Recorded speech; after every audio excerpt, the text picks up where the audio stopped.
Sebelum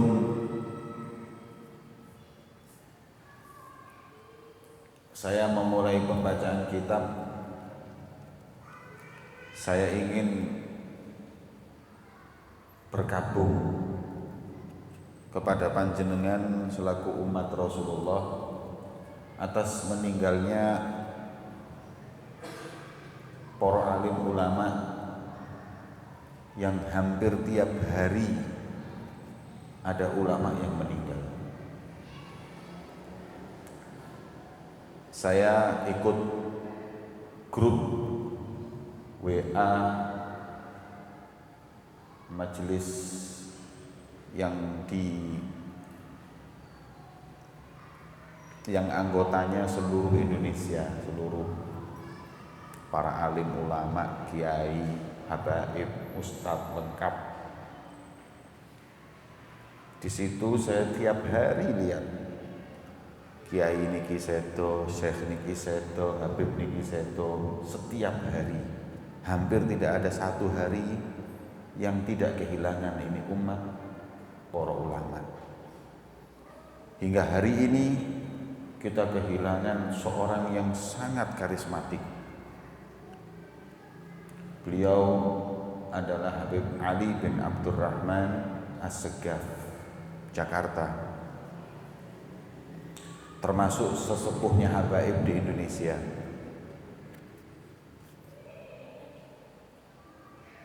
Usianya 75 tahun, ngisi ceramah di Purwakarta, terus meninggal di sana dan jenazahnya hari ini dibawa ke Jakarta, mungkin besok dikubur. Dengan banyaknya ulama yang meninggal ini, kita ambil beberapa pelajaran. Yang pertama, berarti mungkin ini sudah akhir zaman.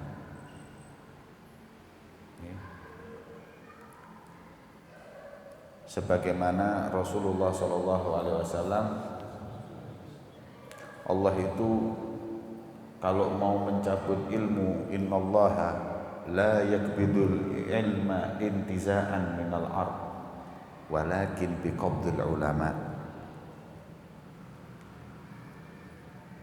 Innallaha la yakbidul ilma intiza'an minal ibad.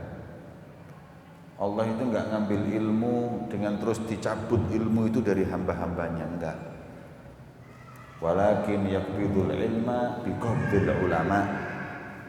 Mencabut ilmu itu dengan dimatikannya para alim ulama. Hatta la yabqa aliman. Hingga akhirnya dunia bumi ini enggak tersisa orang alim. Hingga datanglah orang-orang juhal, orang-orang bodoh.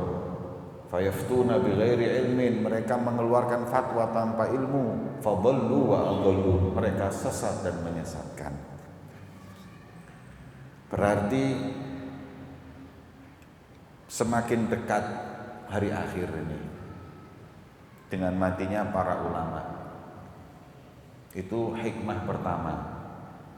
Hikmah kedua, dan ini yang sangat penting, khususnya buat panjenengan yang punya anak. Jangan kita hanya sibuk mengungkapkan takziah innalillah, innalillah, innalillah. Ada orang meninggal, innalillah. Ada habib meninggal, innalillah. Ada kiai meninggal, innalillah. Yang perlu di innalillah itu kita yang gak mengambil ilmu dari mereka sampai mereka meninggal. Kita, anak-anak kita ini sekarang mumpung ulama masih ada, habaib masih banyak, kiai masih banyak, yang satu persatu ini, yang mustaqimin, yang istiqomah ini diambil oleh Allah. Jangan sampai menyesal kita hidup di zaman mereka tapi gak hadir, gak menimba ilmu dari mereka. Ini yang perlu di innalillahi wa inna ilaihi raji'un.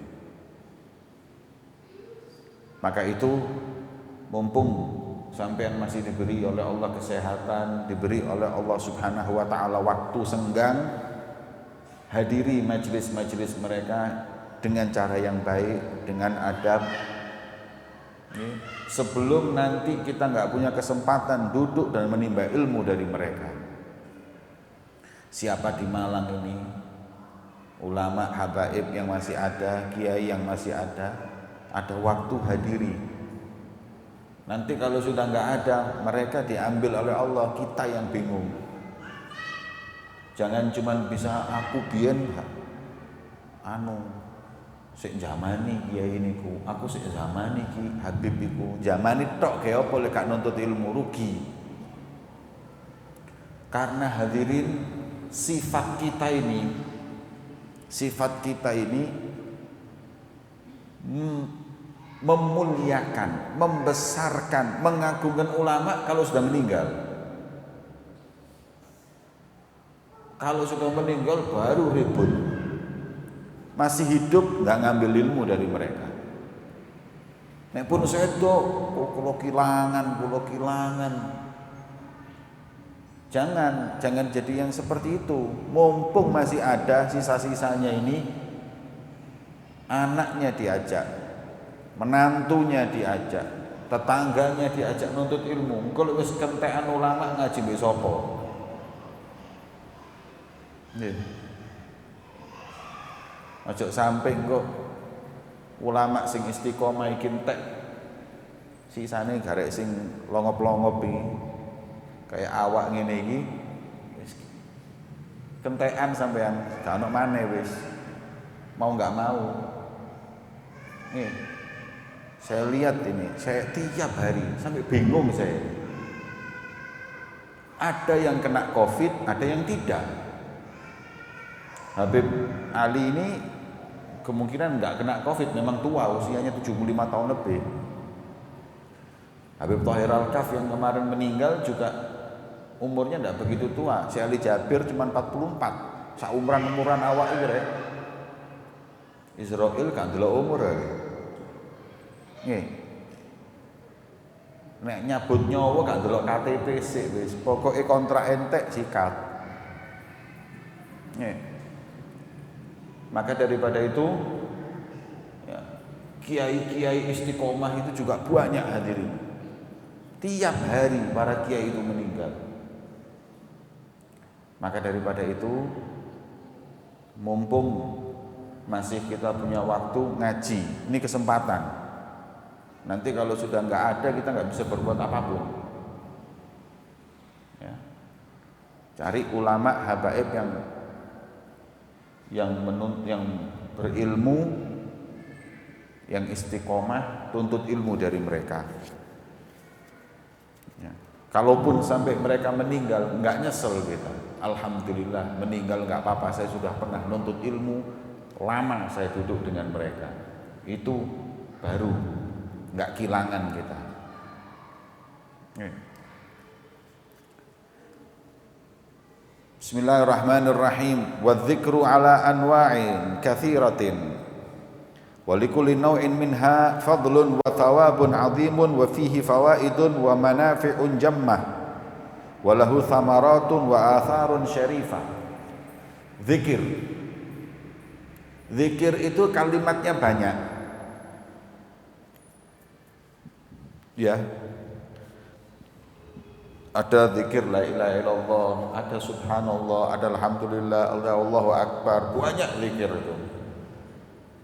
Tapi dari semua zikir itu ada yang paling afdol.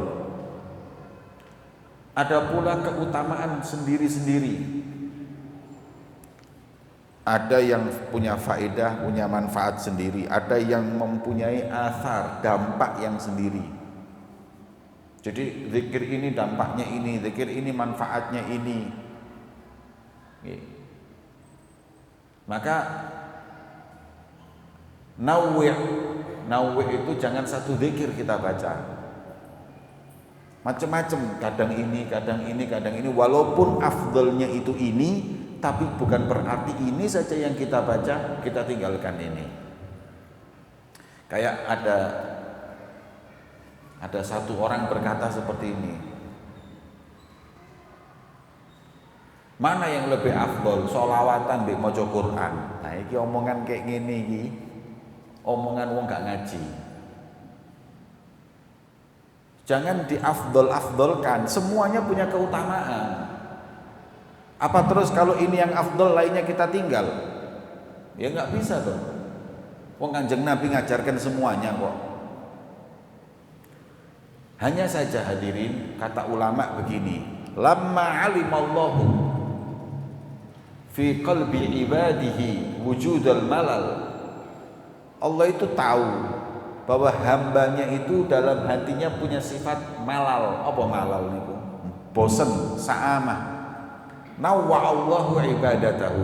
Maka Allah membuat ibadah kepada Allah itu macam-macam. Ada ibadah itu bentuknya zikir, ada puasa, ada bentuknya sedekah. Zikir pun dibuat macam-macam. Karena apa? Supaya kita ini manusia yang mudah bosan ini nggak bosan, karena macam-macamnya zikir yang oleh Allah Subhanahu wa taala ajarkan. Kemudian kalau saya ditanya, "Beb, zikir ini sama zikir ini bagus mana?" Semuanya bagus, punya manfaat sendiri-sendiri. Kalau boleh dimisalkan, zikir itu seperti vitamin. Seperti apa? Vitamin. Ada vitamin A, ada vitamin B, ada vitamin B1, B2, B3 sampai piro B? B12. Wonten sing B kompleks, ono vitamin C, vitamin D, vitamin E. Vitamin F ono enggak?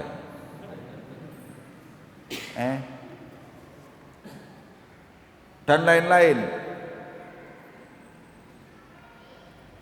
Dan vitamin yang paling manfaat itu vitamin apa? C, D, duit.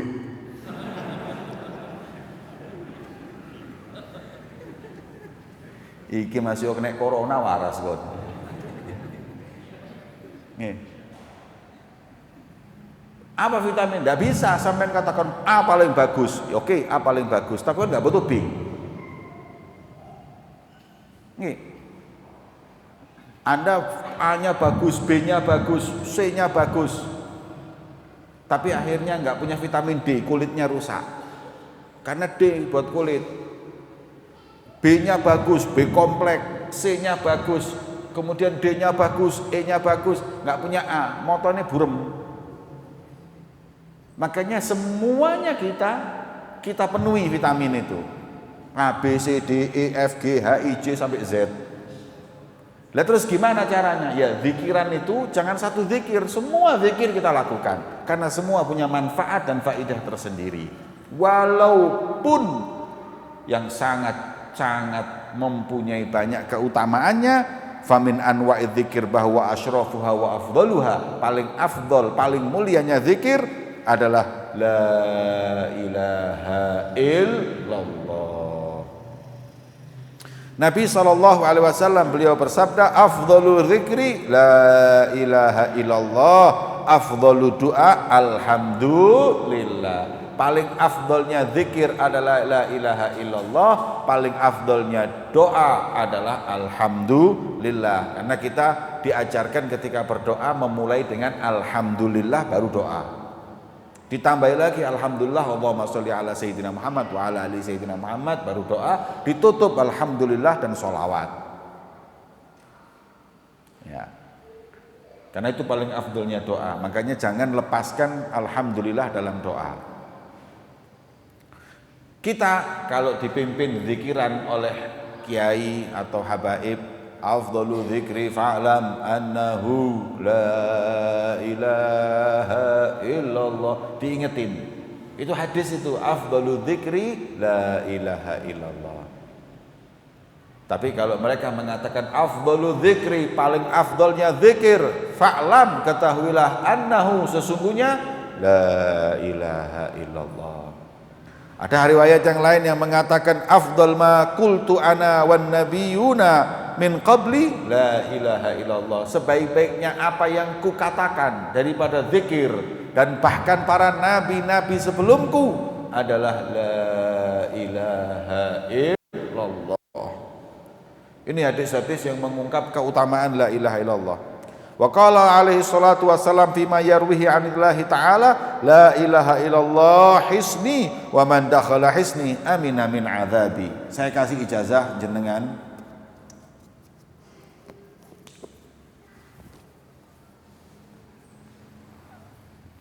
yang saya dapati dari guru-guru saya.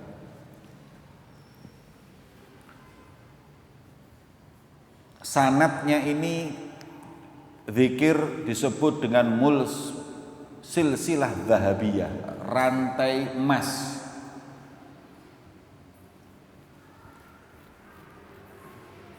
Suatu saat ada cucu Rasulullah namanya Al-Imam Ali Ridha bin Musa Al-Kazim. Ali Ridha bin Musa Al-Kazim ini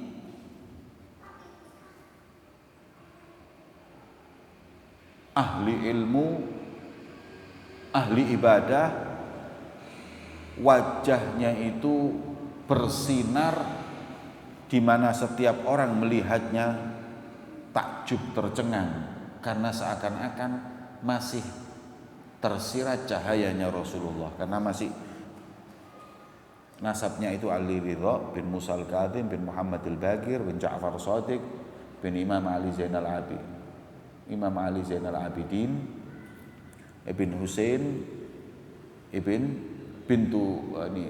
Ali bin Abi Thalib Ummu Fatimah Zahra binti Rasulillah. Jadi nasabnya masih berapa? 6. Ali Ridha bin Ja'far Shadiq bin Ali Ridha bin Musa Al-Kazim bin Muhammad Al-Baqir bin Ja'far Shadiq bin Husain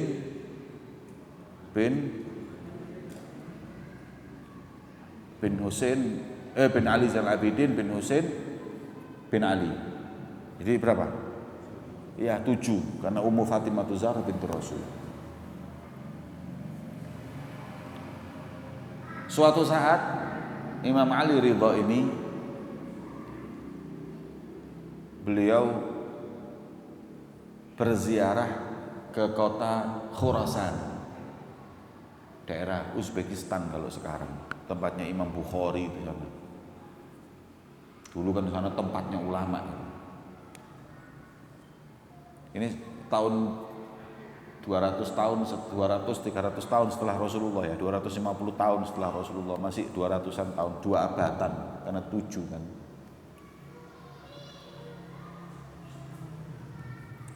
Beliau itu naik keledai dan wajahnya itu ditutup pakai toilasan. Toilasan itu kayak kerudung tutupkan muka ini, karena nggak pernah mau dilihat orang.